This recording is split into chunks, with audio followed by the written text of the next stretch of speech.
Good morning बच्चों, कैसे आप सब। आपको फर्स्ट जो हमारा लेक्चर था वो समझ में आ गया होगा आई थिंक। ठीक है, हमने स्टार्ट किया था बायोटेक्नोलॉजी चैप्टर, ओके, और उसके अंदर हमने जनरल इंट्रोडक्शन पढ़ा था और पूरे चैप्टर का ओवरव्यू हमने देखा था। ठीक है, पूरा चैप्टर का ओवरव्यू कि हमको क्या पढ़ना है।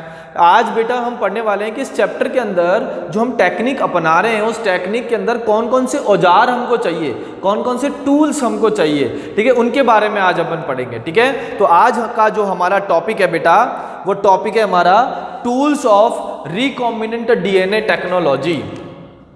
जो आज का टॉपिक है वो बेटा हमारा क्या है, tools of recombinant DNA technology.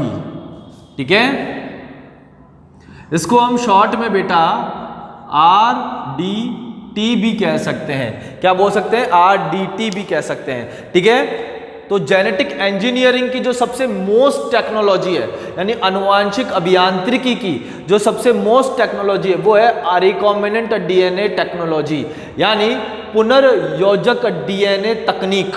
ठीक है, अब इस तकनीक में कौन कौन से औजारों की आवश्यकता है।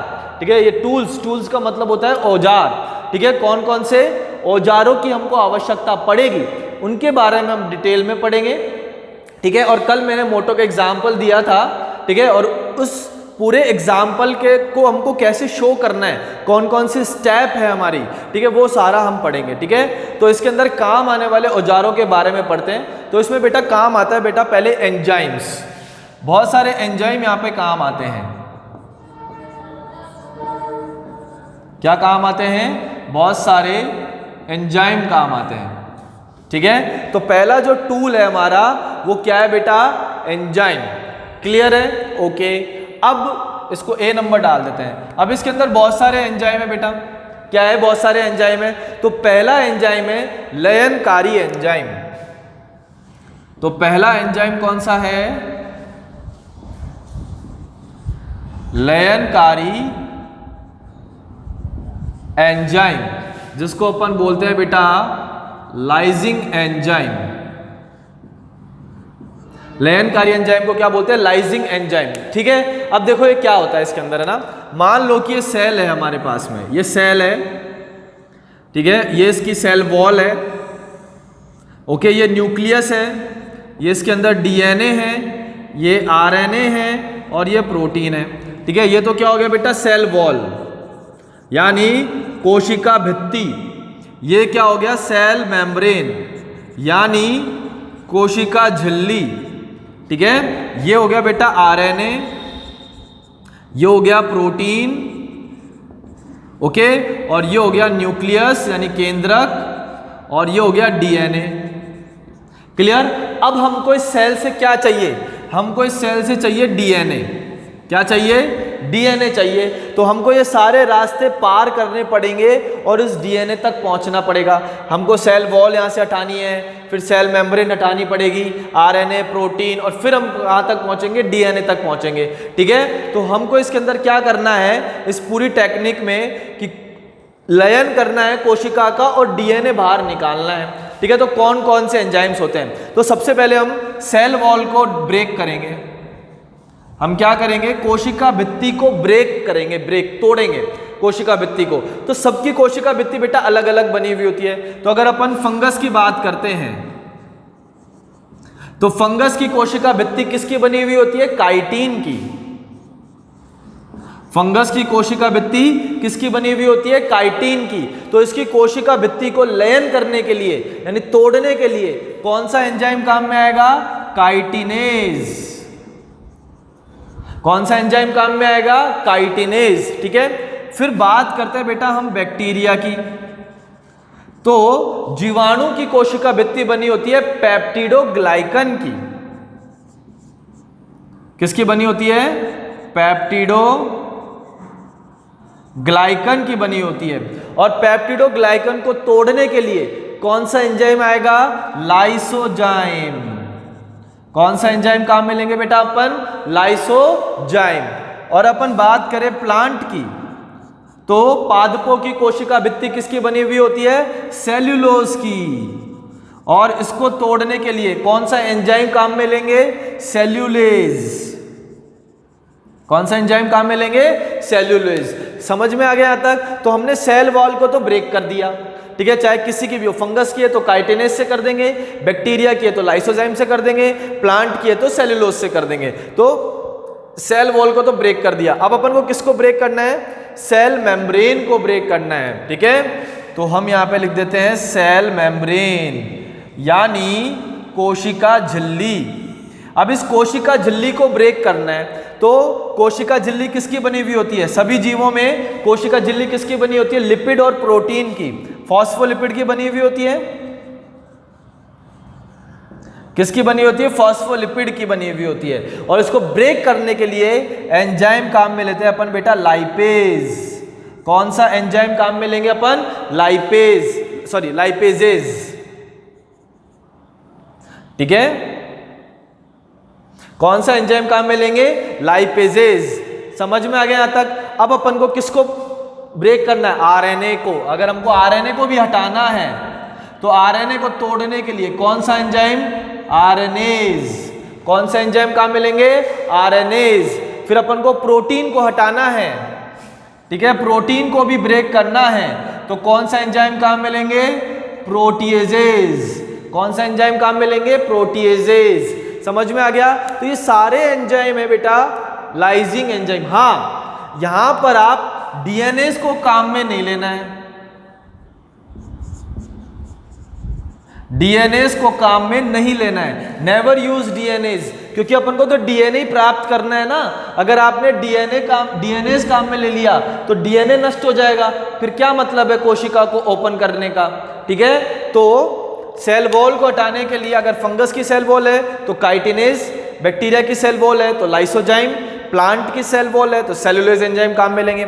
सेल मेम्ब्रेन तो सबकी बनी होती है सेम, तो लाइपेजेज एंजाइम काम में लेंगे। आरएनए को हटाना है तो आरएनएज, प्रोटीन को हटाना है तो प्रोटीएजेज, ठीक है। डीएनएज काम में नहीं लेंगे क्योंकि हमको यहां से डीएनए प्राप्त करना है बेटा, तो डीएनए प्राप्त करना है तो डीएनए काम में ले लोगे तो डीएनए नष्ट हो जाएगा, वो टूट जाएगा, तो वो हमको काम में नहीं लेना है। यहां तक समझ में आ गया? तो एंजाइम में अपन ने पहला एंजाइम पढ़ लिया है लयनकारी एंजाइम, यानी लाइजिंग एंजाइम। समझ में आ गया? उतारो इसको फटाफट से, ठीक है, फिर आगे बढ़ते हैं हम।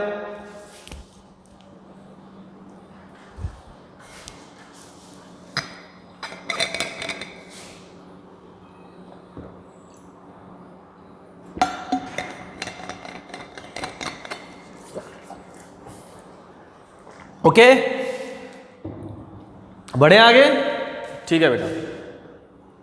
अब हम दूसरा एंजाइम पढ़ने वाले हैं बेटा।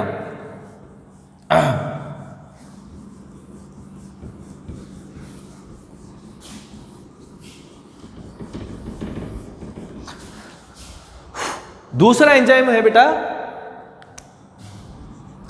विदलन एंजाइम। दूसरा एंजाइम कौन सा है? विदलन एंजाइम, जिसको हम क्लीवेज एंजाइम भी कहते हैं। जिसको हम क्या बोलेंगे? क्लीवेज एंजाइम या क्लीविंग एंजाइम, क्लीविंग लिख सकते हैं ना, क्लीविंग एंजाइम भी बोलेंगे, विदलन एंजाइम। अब ये भी निम्न प्रकार के होते हैं बेटा, ये भी क्या होंगे? निम्न प्रकार के होंगे जो डीएनए मॉलिक्यूल्स पर काम आएंगे। ये डीएनए मॉलिक्यूल पर यूज लेते हैं अपन। ये जो विदलन एंजाइम है ये किसके लिए काम में लेते हैं अपन? डीएनए अणु को तोड़ने के लिए। तो हम लिख सकते हैं ये एंजाइम डीएनए अणु को तोड़ने के लिए काम लेते हैं। क्योंकि हमको क्या करना है? हमको क्या करना है? भावना का जो डीएनए है उसमें से प्रतिरोधी जीन, उसमें से वो जीन को निकालना है जिसकी वजह से भावना के बाल घने हो रहे हैं। तो भावना का इतना बड़ा डीएनए है भाई, तो उसको तोड़ेंगे। इतने बड़े डीएनए का काम क्यों लेंगे अपन? उसका कुछ पार्ट ही लेंगे अपन, ठीक है। तो उसको तोड़ने के लिए जो एंजाइम काम में आते हैं वो होते हैं बेटा क्लीविंग एंजाइम यानी विदलन एंजाइम। अब ये निम्न प्रकार के होते हैं। तो सबसे पहला है बेटा इसके अंदर एक्सोन्यूक्लियेजेज। इसके अंदर पहला कौन सा है? एक्सो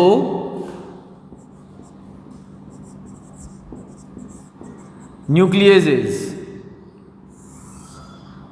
ठीक है, एक्सोन्यूक्लियस के अंदर क्या होता है बेटा? ये देखो, एक्सोन्यूक्लियस के अंदर क्या होता है? ये है आपका डीएनए, ये है डीएनए, ये है 5 प्राइम और ये है 3 प्राइम। तो एक्सोन्यूक्लियस एंजाइम क्या करता है? डीएनए को सिरों से कट करता है। डीएनए को क्या करेगा? सिरों से कट करेगा। या तो इधर से भी कट कर सकता है या फिर इधर से कट कर सकता है। तो डीएनए को सिरों से कट करता है, वो एंजाइम क्या कहलाता है? एक्सोन्यूक्लियस एंजाइम कहलाता है। तो हम यहां लिख सकते हैं कि ये एंजाइम डीएनए अणु को सिरों से तोड़ता है। ये एंजाइम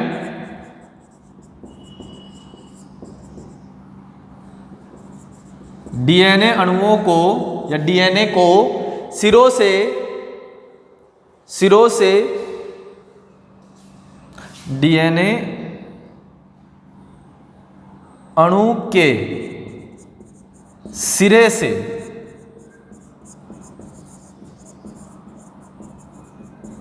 न्यूक्लियोटाइड को पृथक करता है।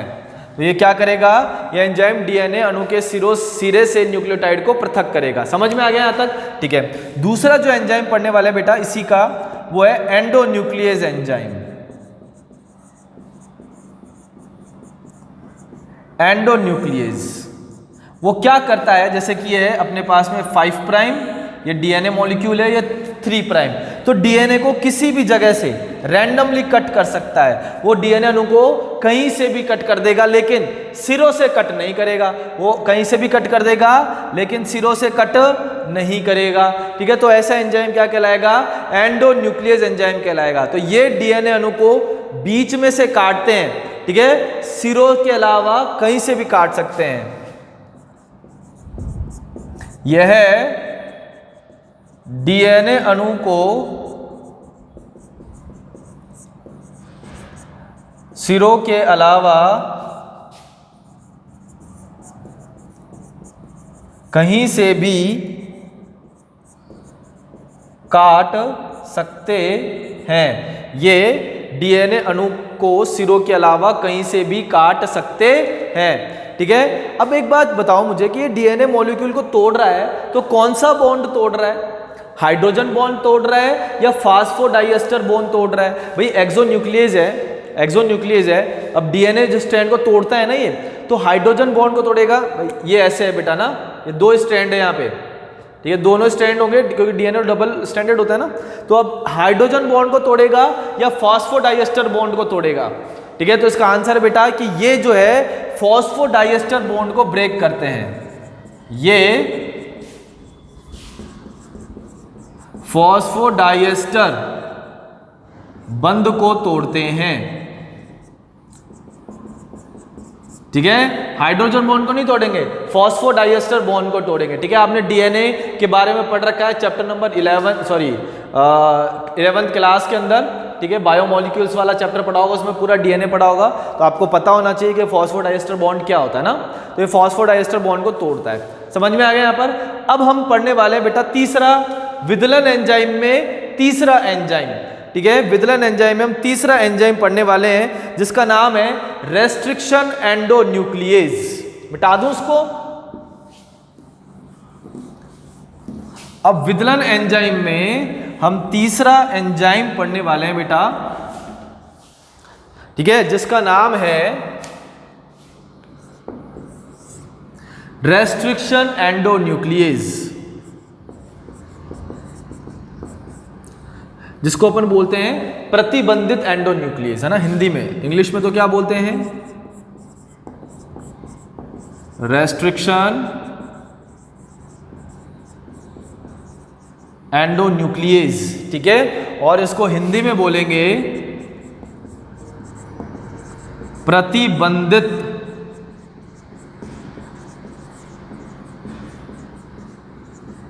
एंडोन्यूक्लियेज, इसको हिंदी में क्या बोलते हैं? प्रतिबंधित एंडोन्यूक्लियेज, ठीक है। और हम इसको शॉर्ट में लिखेंगे अब RE, तो समझ जाना कि हम क्या लिखने वाले हैं।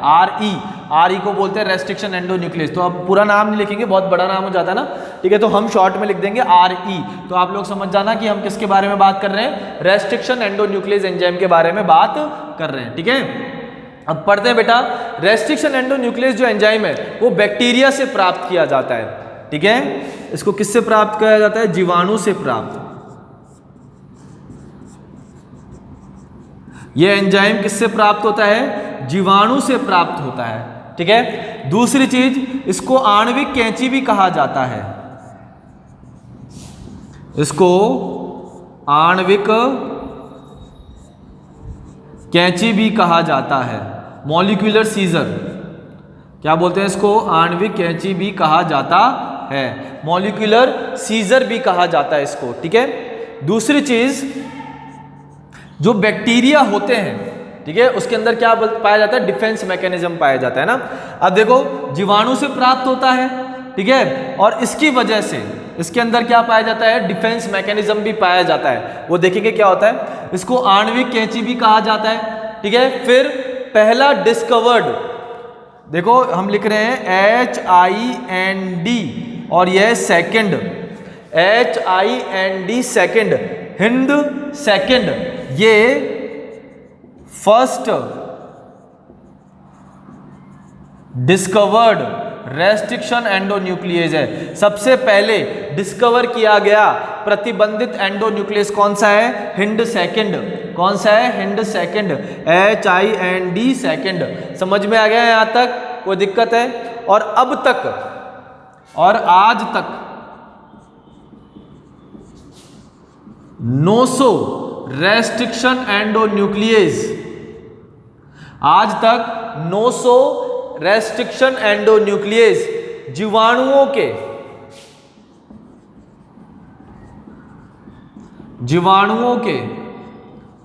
230 प्रभेदों से पृथक किए जा चुके हैं। एनसीईआरटी की लाइन है बेटा कि आज तक 900 रेस्ट्रिक्शन एंडोन्यूक्लियस जीवाणुओं के 230 प्रभेदों से पृथक किए जा चुके हैं। यानी अब तक अपने पास में कितने रेस्ट्रिक्शन एंडोन्यूक्लियस एंजाइम है? 900 रेस्ट्रिक्शन एंडोन्यूक्लियस एंजाइम है, ठीक है। ये जो रेस्ट्रिक्शन एंडोन्यूक्लियस एंजाइम होते हैं, ठीक है, वो डीएनए को विशिष्ट खंडों से काटते हैं, विशिष्ट स्थल से काटते हैं, और उस विशिष्ट स्थल को अपन बोलते हैं बेटा स्पेसिफिक न्यूक्लियोटाइड सीक्वेंस, ठीक है, जिसको अपन बोलेंगे विशिष्ट न्यूक्लियोटाइड क्रम। तो हम लिख सकते हैं रेस्ट्रिक्शन एंडोन्यूक्लियस एंजाइम डीएनए अणु को विशिष्ट न्यूक्लियोटाइड क्रम पर काटते हैं।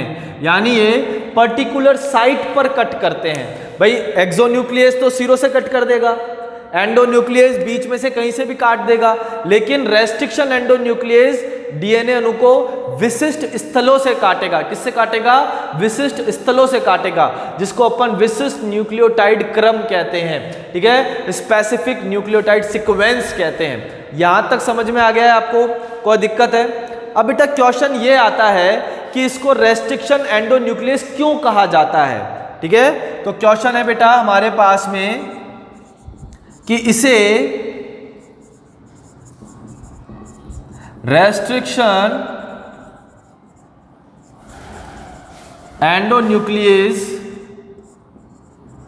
क्यों कहा जाता है, ठीक है। हम अब आंसर ये मत दे देना क्योंकि ये विशिष्ट स्थलों पर काटता है, दिस इज नॉट आंसर, ठीक है। ये विशिष्ट स्थलों पर काटता है तो इसकी प्रॉपर्टी है, ठीक है। इसका क्वेश्चन का आंसर क्या है कि इसे रेस्ट्रिक्शन एंडोन्यूक्लियस क्यों कहा जाता है?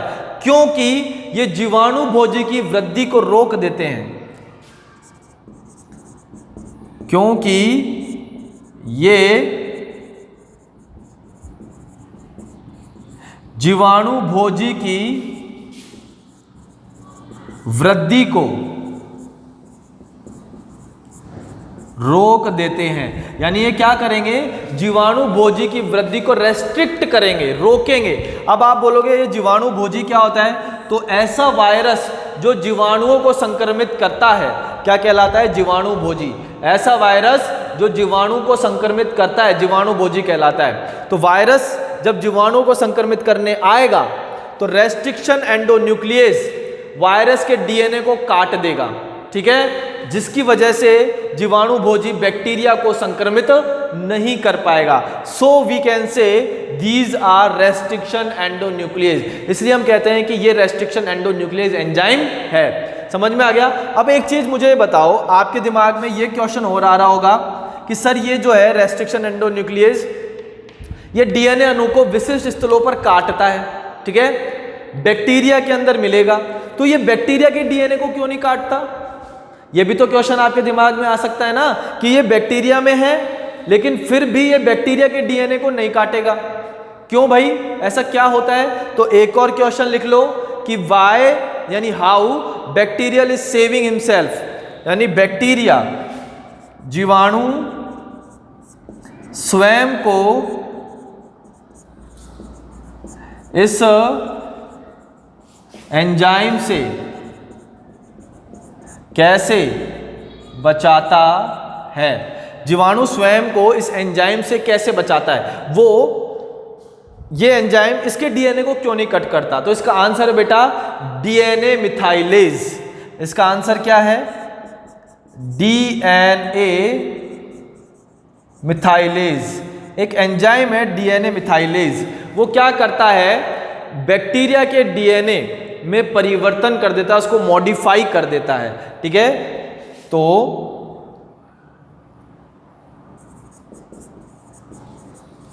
मिथाइलेशन की प्रक्रिया द्वारा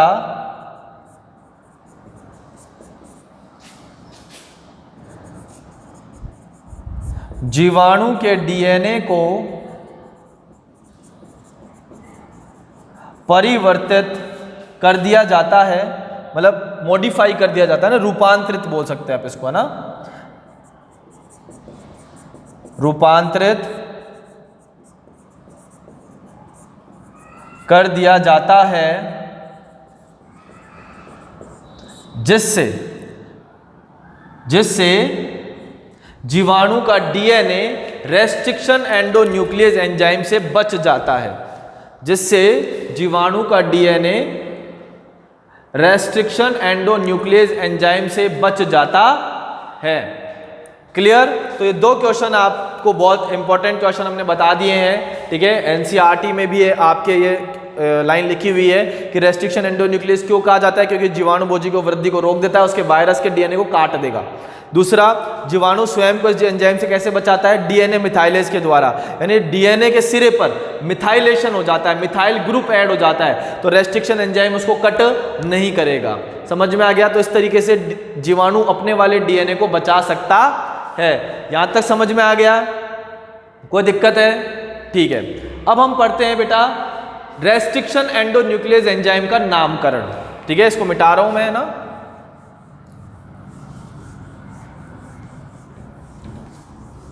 अब हम पढ़ने वाले हैं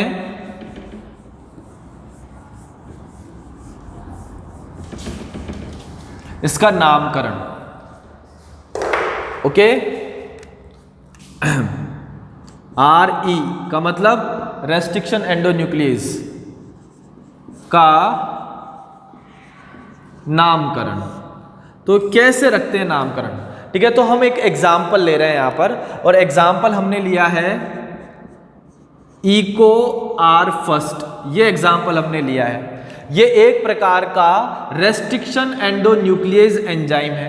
क्या है बेटा? ये एक प्रकार का रेस्ट्रिक्शन एंडोन्यूक्लियस एंजाइम, ठीक है, इको आर फर्स्ट, ओके। अब बेटा जो ये ई है, ये ई है, ये है वंश का नाम, ये क्या है, वंश का नाम है। और वंश क्या है इसका, इशिकेरिया, ESCHERICHIA,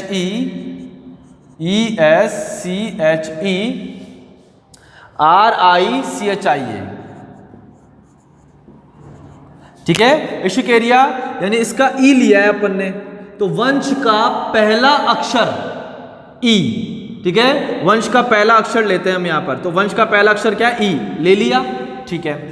अब ये जो दो शब्द हैं, ये दो शब्द हैं, ये बेटा है जाति, ये दो शब्द क्या है, जाति, और इसकी जाति है इकोलाई, इसकी जाति क्या है, इकोलाई, इशिकेरिया कोलाई। तो यहां से अपन ने CO उठा लिया, ठीक है। तो वंश का पहला अक्षर लेते हैं और जाति के स्टार्टिंग के 2 अक्षर लेते हैं, ले लिया यहां पर अपन ने, ठीक है। अब R जो है, R है बेटा प्रभेद, R क्या है, प्रभेद, और प्रभेद कौन सा है, RV13, प्रभेद का नाम क्या है, RV13, ठीक है, ये 1 है ना, प्रभेद का नाम क्या है, RV13, तो यहां से R ले लिया, ओके। अब इस प्रभेद से पृथक किया गया है ऑर्डर ऑफ आइसोलेशन, तो ये I इंडिकेट करता है बेटा पृथक करने का क्रम, पृथक करने का क्रम। तो इस प्रभेद से पहली बार जो पृथक किया गया था वो ये रेस्ट्रिक्शन एंडोन्यूक्लियस एंजाइम था, तो फर्स्ट बार किया तो इसको अपन ने लिख दिया फर्स्ट, ठीक है। अगर दूसरा करता तो E को R सेकंड, तीसरी बार करते तो E को R थर्ड, इस तरीके से होता। तो ये है इसका नामकरण, ठीक है। E इंडिकेट करता है वंश का पहला अक्षर, इसके 2 शब्द इंडिकेट करते हैं जाति के स्टार्टिंग के 2 अक्षर, R का मतलब है प्रभेद यानी RV13, और इस प्रभेद से पहली बार जो रेस्ट्रिक्शन एंडोन्यूक्लियस एंजाइम पृथक किया है उसको बोल देंगे फर्स्ट, ठीक है। अगर दूसरी बार करते तो E को R सेकंड, तो क्रम है ये ऑर्डर ऑफ आइसोलेशन, पृथक करने का क्रम। तो ये हो गया बेटा रेस्ट्रिक्शन एंडोन्यूक्लियस एंजाइम का नामकरण, समझ में आ गया, कोई दिक्कत है, क्लियर। अब बेटा पढ़ते हैं इसकी प्रॉपर्टी, रेस्ट्रिक्शन एंडोन्यूक्लियस एंजाइम की प्रॉपर्टी।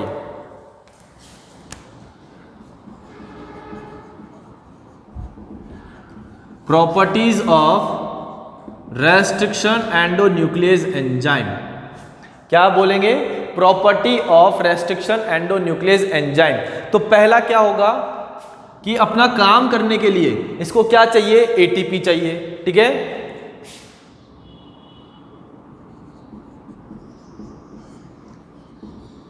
क्रिया करने के लिए ATP की आवश्यकता होती है,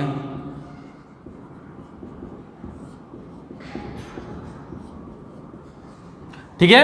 यानी जितने भी रेस्ट्रिक्शन एंडोन्यूक्लियस है, 900 रेस्ट्रिक्शन एंडोन्यूक्लियस अपने पास में, ठीक है, उनको कार्य करने के लिए क्या चाहिए, ATP चाहिए। दूसरी चीज, ये कहाँ काम में आते हैं, ये रिकॉम्बिनेंट DNA टेक्नोलॉजी में काम आते हैं, रिकॉम्बिनेंट DNA टेक्नोलॉजी में इनका उपयोग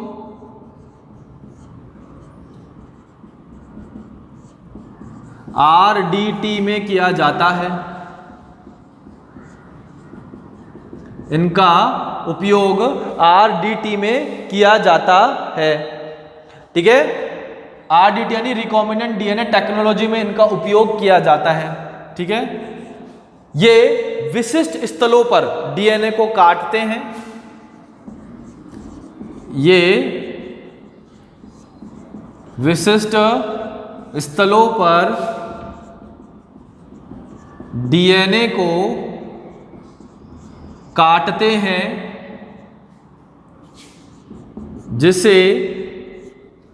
जिसे रेस्ट्रिक्शन साइट, प्रतिबंधित स्थल कहते हैं, जिसे प्रतिबंधित स्थल कहते हैं, ठीक है, जिसे प्रतिबंधित स्थल कहते हैं। और ये प्रतिबंधित स्थल होते हैं बेटा पैलिंड्रोमिक,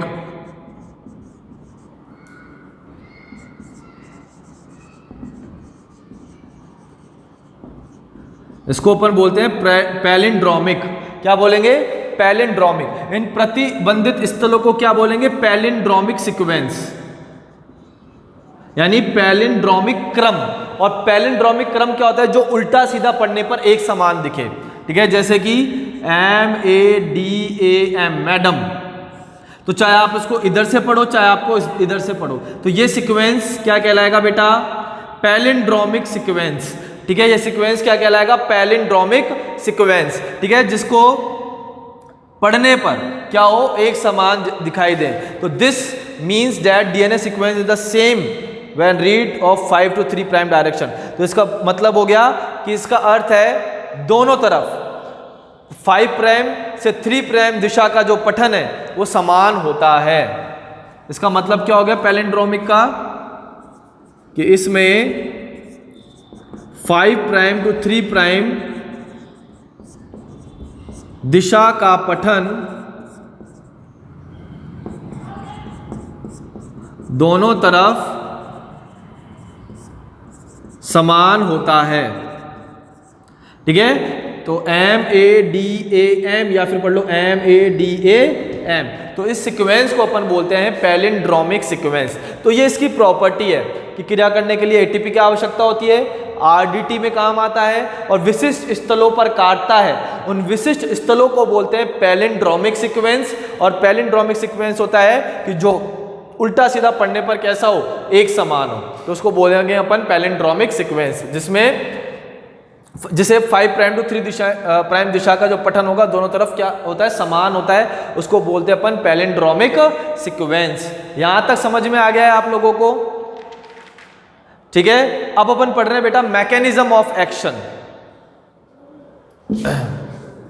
इसको मिटा रहे हैं हम।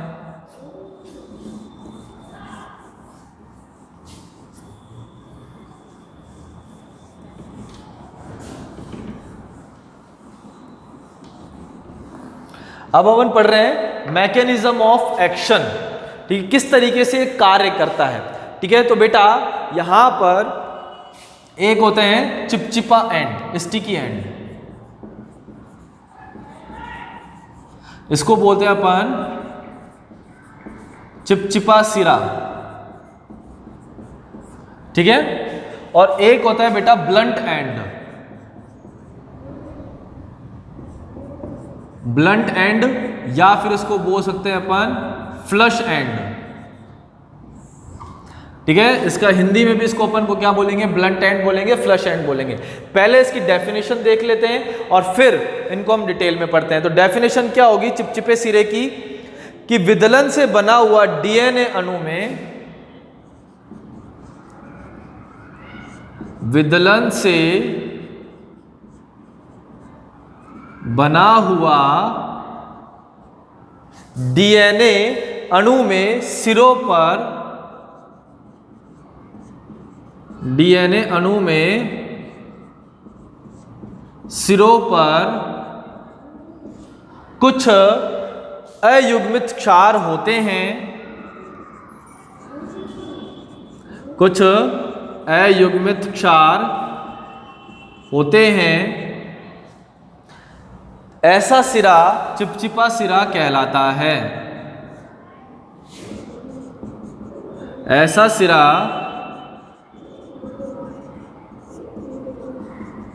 चिपचिपा सिरा कहलाता है, जिसे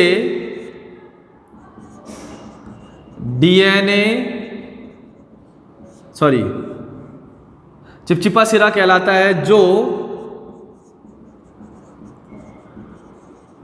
DNA लाइगेज एंजाइम की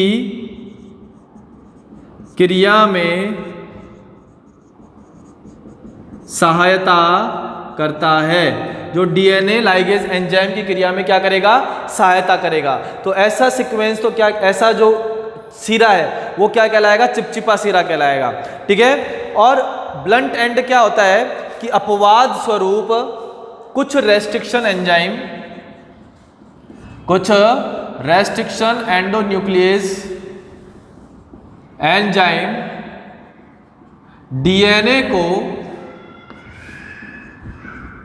समान न्यूक्लियोटाइड स्थान पर तोड़ते हैं, समान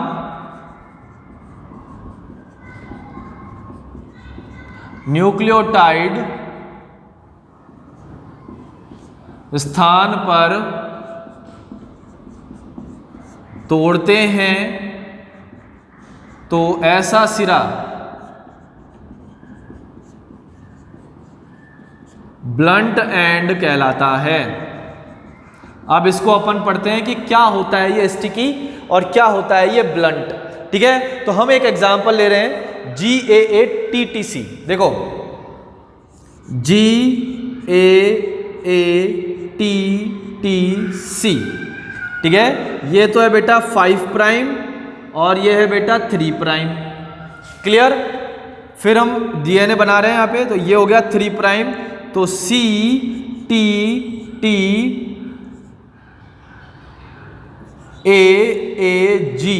और ये हो गया 5 प्राइम। अब देखो ये सीक्वेंस क्या कहलाता है, ये सीक्वेंस कहलाता है पैलिंड्रोमिक सीक्वेंस, जिनको उल्टा सीधा पढ़ने पर ये एक जैसे नजर आते हैं। देखो CTTAAG, CTTAAG, ठीक है, चाहे आप 3 प्राइम से 5 प्राइम की तरफ पढ़ो, चाहे, ठीक है, या फिर इधर से इधर की तरफ पढ़ो, ठीक है, दोनों तरफ पढ़ोगे तो उल्टा सीधा क्या होगा, समान होगा। एक स्टैंड को पढ़ो, दूसरे स्टैंड को पढ़ो, समान होगा। तो GAATTC और GAATTC, क्लियर। चाहे आप इधर से पढ़ो चाहे इधर से पढ़ो, समान होगा। क्लियर। तो ऐसा सीक्वेंस कहलाता है पैलिंड्रोमिक सीक्वेंस। इसको हम जो है इसको हम कट कर रहे हैं इको आर फर्स्ट से। इसको इको आर फर्स्ट से हम क्या करते हैं, कट कर देते हैं, काट देते हैं। तो इको आर फर्स्ट इसको यहां से काटेगा और एक सिरे को यहां से काटेगा। ठीक है, तो कैसा बनेगा देखो, इधर बना रहे हैं हम, कैसा बनेगा देखो। ये 5 प्राइम था ना बेटा, तो यहां पर सिर्फ G रह जाएगा, ठीक है, क्योंकि यहां से काटा है। और ये 3 प्राइम था ना बेटा, तो यहां पर रह जाएगा CTTA और A, ठीक है। और यहां पर बनेगा, यहां पर क्या बनेगा, AATTC, ये 3 प्राइम और ये 5 प्राइम पे रह जाएगा बेटा G। ठीक है, तो ये जो टूटा देखो इस तरीके से टूटा है,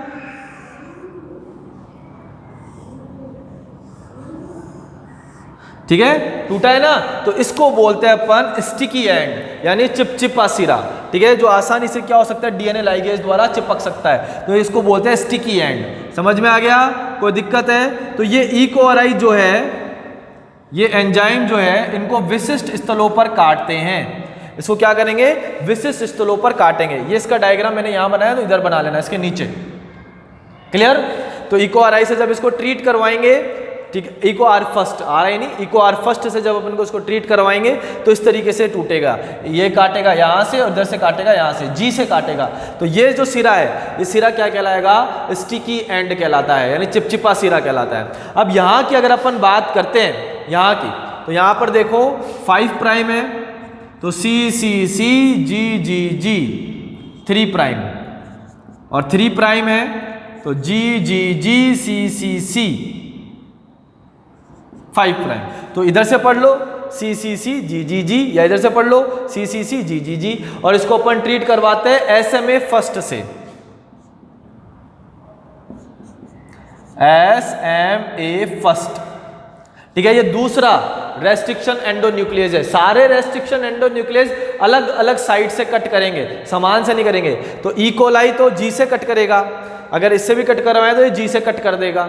ठीक है ना, तो सारे जो है सबका सीक्वेंस क्या होता है, काटने का अलग अलग होता है, स्पेसिफिक होते हैं ये। ठीक है, तो SMA फर्स्ट से जब इसको ट्रीट करवाते हैं तो देखो बेटा ये कटता है 5 प्राइम CCC और GGG 3 प्राइम, और 3 प्राइम GGG CCC 5 प्राइम। तो इस तरीके से ये कट हो गया। इसका मतलब समान न्यूक्लियोटाइड है, समान न्यूक्लियोटाइड से कट हुआ है। तो ये जो सिरा है, ये सिरा क्या कहलाएगा, ब्लंट एंड कहलाता है। ये क्या कहलाता है बेटा, ब्लंट एंड।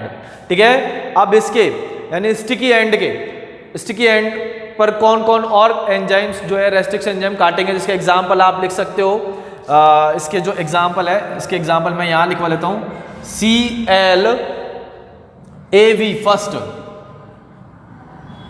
ClAV फर्स्ट, ये स्टिकी एंड वाले एग्जाम्पल है, ठीक है। EcoRI फर्स्ट, EcoR फर्स्ट, ठीक है। दूसरा एग्जाम्पल है हिंड सेकेंड, हिंड सेकेंड, और है BAM बाम फर्स्ट। ये किसके एग्जाम्पल है? ये स्टिकी एंड के एग्जाम्पल है। क्लियर? ये सारे एग्जाम्पल है स्टिकी एंड के, जो DNA को स्टिकी एंड से कट करते हैं ना। ओके, अब ब्लंट एंड के एग्जाम्पल की बात करें तो EcoR फिफ्थ और SMA फर्स्ट। इसके एग्जाम्पल की बात करें तो EcoR फिफ्थ और SMA फर्स्ट। ओके बच्चों, तो ये हो गया क्लीविंग एंजाइम का तीसरा पार्ट, रेस्ट्रिक्शन एंडोन्यूक्लियस एंजाइम। इसके आगे भी 2-3 एंजाइम और हैं, ठीक है, उसको हम नेक्स्ट क्लास के अंदर पढ़ेंगे बच्चों। होप सो आपको यहाँ तक समझ में आ गया होगा। अगर फिर भी नहीं आया हो तो आप कमेंट बॉक्स के अंदर लिख दीजिएगा, हम नेक्स्ट क्लास के अंदर इसकी प्रॉब्लम को सॉल्व करवा देंगे, ठीक है मेरे बच्चों। Thank you so much. और शायद आज या कल आपको जो है रिप्रोडक्टिव हेल्थ, जो अपना चौथा चैप्टर था, इसकी DPP मिल जाएगी और इसका DPP सॉल्यूशन हम कर लेंगे। क्लियर है बच्चों? Thank you so much, tata bye bye, अगली क्लास में मिलते हैं ना।